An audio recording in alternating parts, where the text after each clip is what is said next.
તો સુરતમાં વધુ ગરમી અને હીટવેવની સંભાવનાનો જે મામલો છે, શાળાઓને સૂચના આપવામાં આવી છે। જિલ્લા શિક્ષણ અધિકારીએ શાળાઓને સૂચનાઓ આપી છે। શાળામાં સમયમાં જરૂરી ફેરફાર કરવાનું સૂચન કરવામાં આવ્યું છે। આપ જુઓ, જે રીતે ગરમી વધી રહી છે, શાળાઓને ખુલ્લામાં વર્ગો ન લેવાની પણ સૂચનાઓ આપવામાં આવી છે। વિદ્યાર્થીઓને સમસ્યા ન થાય તેવી રીતે વ્યવસ્થા કરવા સૂચન કરવામાં આવ્યું છે જિલ્લા શિક્ષણ અધિકારીએ।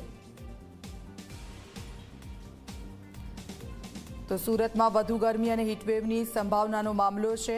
શાળાઓને જિલ્લા શિક્ષણ અધિકારીએ સૂચનાઓ આપી છે।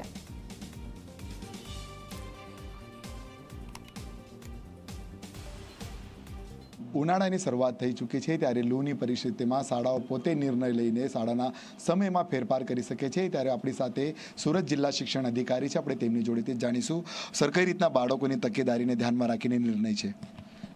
સુરત જિલ્લાની અંદર આવેલી શાળાઓ માટે માનનીય કલેક્ટર સાહેબ દ્વારા સૂચના આપવામાં આવી છે કે શાળાની અંદર વિદ્યાર્થીઓ જ્યારે આવે છે ત્યારે વિદ્યાર્થીઓને ગરમીની સિઝનની અંદર તકલીફ ન પડે એ માટે થઈ તકેદારી રાખવામાં આવે કે જેથી કરીને કોઈ પણ બાળકોને મુશ્કેલી ન સર્જાય।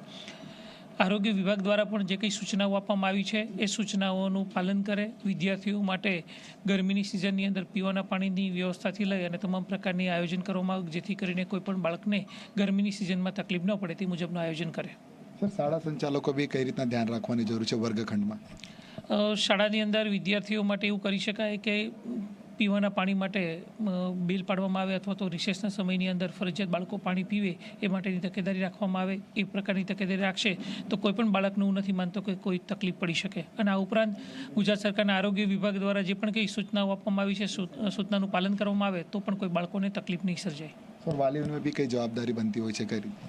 વાલીઓને પણ જણાવવામાં આવે છે કે બાળકો વધુમાં વધુ પાણી પીવે તેવો આગ્રહ રાખવો અને તેમને એવું જણાવવું કે જેથી કરીને બાળકોને પણ ઉનાળાની સિઝનની અંદર ગરમીમાં કોઈ પણ પ્રકારની મુશ્કેલીઓ ન સર્જાય।